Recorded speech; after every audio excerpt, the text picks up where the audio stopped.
Excel में हम simultaneously एक से ज़्यादा वर्कबुक पे भी काम कर सकते हैं। हम एक ही वक्त में हम एक से ज़्यादा वर्कबुक्स ओपन कर सकते हैं और उनमें डेटा एडिट कर सकते हैं, एक वर्कबुक से दूसरी वर्कबुक में डेटा ट्रांसफ़र कर सकते हैं। इसके लिए जी हमारे पास दो तीन चॉइसेस अवेलेबल हैं। सबसे पहले तो अगर आप अपने टास्क बार पे एक्सेल का जो आइकन आपको नज़र आ रहा है उसे देखें, उस पर अपना कर्सर स्लाइड करें तो आपके पास जितनी भी वर्कबुक्स ओपन होंगी उनका व्यू आपके सामने आ जाएगा। आपने इनमें से जिस वर्कबुक को ओपन करना है आप उसे सेलेक्ट करें और आपके पास वो वर्कबुक ओपन हो जाएगी।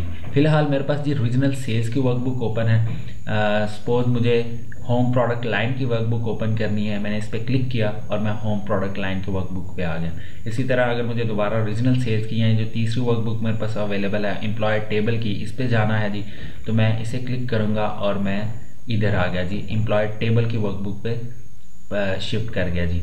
इसके अलावा दूसरी चॉइस हमारे पास ये अवेलेबल है कि हम रिबन मेन्यू सिस्टम में व्यू के टैब पे जाएं। व्यू के टैब के अंदर हमारे पास विंडोज़ के सेक्शन में स्विच विंडोज़ का एक बटन है। मैं स्विच विंडोज़ के बटन पे क्लिक करता हूं तो मेरे पास जितनी भी वर्कबुक्स सिस्टम में ओपन है उनकी लिस्ट आ जाएगी। Regional sales, home product line और एम्प्लॉय टेबल, ये तीन वर्कबुक्स इस टाइम मेरे पास ओपन है। इनके दरमियान मैं शिफ्ट कर सकता हूँ इधर से। इस टाइम मैं एम्प्लॉय टेबल की वर्कबुक पे हूँ, मुझे होम प्रोडक्ट की लाइन की वर्कबुक पे जाना है। मैंने होम प्रोडक्ट लाइन की वर्कबुक पे क्लिक किया और मैं होम प्रोडक्ट लाइन की वर्कबुक पे पहुँच गया। इसी तरह अगर जी मुझे रीजनल सेल्स की वर्कबुक पे जाना है, मैंने रीजनल सेल्स की वर्कबुक पे क्लिक किया और मैं रीजनल सेल्स की वर्कबुक पे पहुँच गया। इसके अलावा सपोज आप वर्क एक्सेल में काम कर रहे हैं किसी एक वर्कबुक में और आप पेज लेआउट का सेक्शन यूज़ कर रहे हैं या फार्मूलाज का सेक्शन यूज़ कर रहे हैं, तो आपको वर्कबुक्स पे शिफ्ट करने के लिए, एक वर्कबुक से दूसरी वर्कबुक पे जाने के लिए बार बार व्यू का टैब यूज़ करना पड़ेगा और स्विच बटन्स पे आके आप स्विच करेंगे वर्कबुक्स के दरमियान। इसके लिए इसे आसान करने के लिए हमारे पास एक शॉर्टकट की है जी, कंट्रोल+टैब की। इसके थ्रू मैं अपनी वर्कबुक्स को स्विच कर सकता हूँ इजीली। मैंने अगर अपने कीबोर्ड पे कंट्रोल+टैब प्रेस किया तो जी मेरे पास जितनी भी वर्कबुक्स ओपन होंगी उनके दरमियान मैं इजीली मूव कर सकूँगा जी। अब सपोज आप जो हैं जी ये चाहते हैं कि आपके पास जितनी भी इस टाइम वर्कबुक्स ओपन हैं वो सारी की सारी आपको आपकी स्क्रीन पे नज़र आएँ। आपको डाटा वगैरह ट्रांसफ़र करना चाहते हैं उनके दरमियान, या फिर आप जो है कंपेयर करना चाहते हैं जो डाटा आपके पास तीनों वर्कबुक्स में है उसको, तो आप क्या करेंगे जी, व्यू के टैब के अंदर हमारे पास एक अरेंज ऑल का बटन नज़र आ रहा है जी।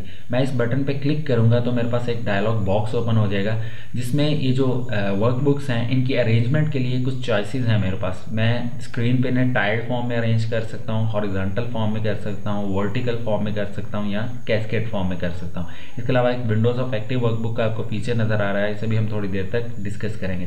फिलहाल मैं टाइल्ड फॉर्म की अरेंजमेंट को ही चेक रहने देता हूँ और ओके के बटन पर क्लिक करता हूँ तो मेरे पास जितनी भी वर्कबुक्स इस टाइम ओपन थी सिस्टम में वो सारी की सारी स्क्रीन पे नज़र आ रही हैं। अब मैं एक वर्कबुक से दूसरी वर्कबुक में डेटा कॉपी पेस्ट कर सकता हूँ या फिर मैं जी इन्हें कंपेयर कर सकता हूँ। अगर मुझे कोई डेटा कंपेयर करना है इन वर्कबुक्स का तो मैं इन सारी वर्कबुक्स को at the same time use कर सकता हूँ। आप अपने एरो से ड्रैग करके इन वर्कबुक्स का जो एरिया है उसे इंक्रीज़ या डिक्रीज़ भी कर सकते हैं। स्क्रीन पे आपको जो एरिया नज़र आ रहा है जो इन वर्कबुक्स ने कैप्चर किया हुआ है, आप उन्हें उसे इंक्रीज़ या डिक्रीज़ भी कर सकते हैं। अब जी मैं इस वर्कबुक को फुल स्क्रीन करना चाहता हूँ, मैंने मैक्सिमाइज इसे कर दिया या डबल क्लिक किया और मैंने इस वर्कबुक को मैक्सिमाइज़ कर दिया जी। इसके अलावा अगर आप अरेंज ऑल का बटन दोबारा क्लिक करें तो आपके पास एक जो फीचर अभी हमने जिक्र किया था जिसका विंडोज़ ऑफ एक्टिव वर्कबुक, अगर इसे मैं क्लिक करता हूँ और अब ओके के बटन पर प्रेस करूँगा तो मेरे पास इस एक वर्कबुक में जितनी भी एक्सेल की शीट्स हैं वो मेरे पास जो है मेरी स्क्रीन पर डिस्प्ले हो जाएंगी। इस बटन को चेक करने का, इस ऑप्शन को चेक करने से क्या होगा जी कि आपकी स्क्रीन पे अब आपकी वर्कबुक्स डिस्प्ले नहीं होंगी बल्कि इसी जो एक्सेल की वर्कबुक है इसमें जितनी शीट्स हैं वो डिस्प्ले हो जाएंगी। सपोज आप शीट्स में जो डेटा है उसे कंपेयर करना चाहते हैं या डेटा को कॉपी पेस्ट वगैरह करना चाहते हैं तो वो आप इस ऑप्शन के थ्रू कर सकते हैं।